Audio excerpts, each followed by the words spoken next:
Who was to blame for the famously contentious split between Prince Charles and Princess Diana? And how many strongly worded letters passed among the royals? Keep watching for Prince Philip's real feelings on the situation. Everyone that's watched the 4th season of The Crown will recall a scene in the final episode between Prince Philip and Princess Diana. During the scene, Philip tries to persuade Diana not to divorce his eldest son, Prince Charles. While it's unclear as to whether this meeting actually occurred, the matters raised during their conversation did take place through letters that the pair sent to one another. In 2003, letters between Philip and Diana were uncovered, which revealed that the Duke of Edinburgh was on his daughter-in-law's side. According to royal author Ingrid Seward's book Prince Philip Revealed, Philip wrote, "Charles was silly to risk everything with Camilla for a man in his position. I cannot imagine anyone in their right minds leaving you for Camilla. The prospect never even entered our heads." As reported by the Daily Mail, Prince Philip also wrote to Diana, "I want to do my utmost to help you and Charles to the best of my ability, but I am quite ready to concede that I have no talent as a marriage counselor." In reply, Diana said she was, quote, "particularly touched by the letter, which proved to her that Philip cared." According to The Guardian, she wrote back, "You are very modest about your marriage guidance skills, and I disagree with you." However, there was a point prior to this that Philip reportedly blamed Diana for the breakdown of her marriage to Prince Charles. In an episode of the You're Wrong About podcast, hosts Michael Hobbs and Sarah Marshall discussed how some letters between Prince Philip and Princess Diana were a bit more cruel. Essentially, Philip seemed to blame Diana for destroying the marriage at the beginning.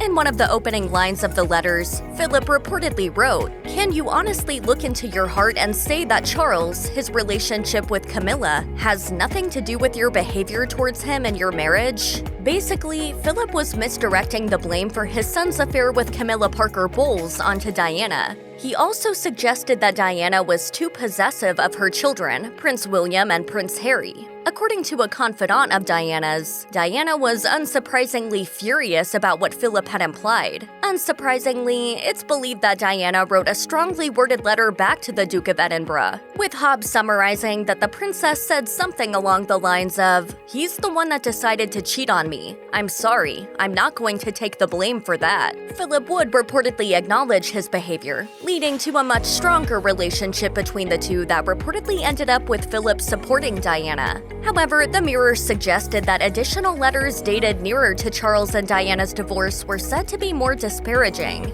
mainly due to Diana's revealing BBC interview in 1995. Well, there were 3 of us in this marriage, so it was a bit crowded.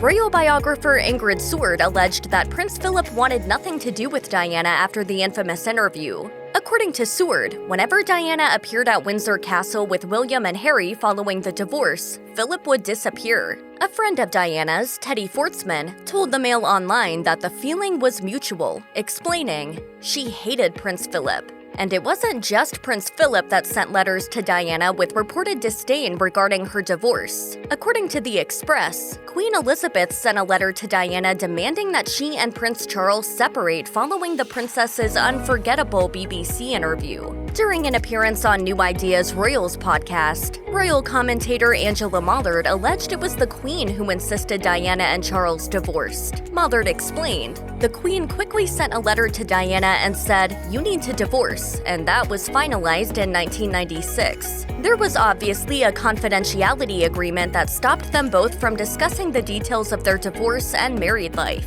According to the Mirror, the Queen's letter read, "I have consulted with the Archbishop of Canterbury and with the Prime Minister and, of course, with Charles, and we have decided that the best course for you is divorce." Diana's former butler Paul Burrell alleged that Diana's reaction was priceless, and she reportedly said, "That's rich, they get to decide whether I divorce." A few days later, Buckingham Palace issued a public statement, saying, "After considering the present situation, the Queen gave them their view, supported by the Duke of Edinburgh, that an early divorce is desirable." Check out one of our newest videos right here. Plus, even more list videos about the royal family are coming soon. Subscribe to our YouTube channel and hit the bell so you don't miss a single one.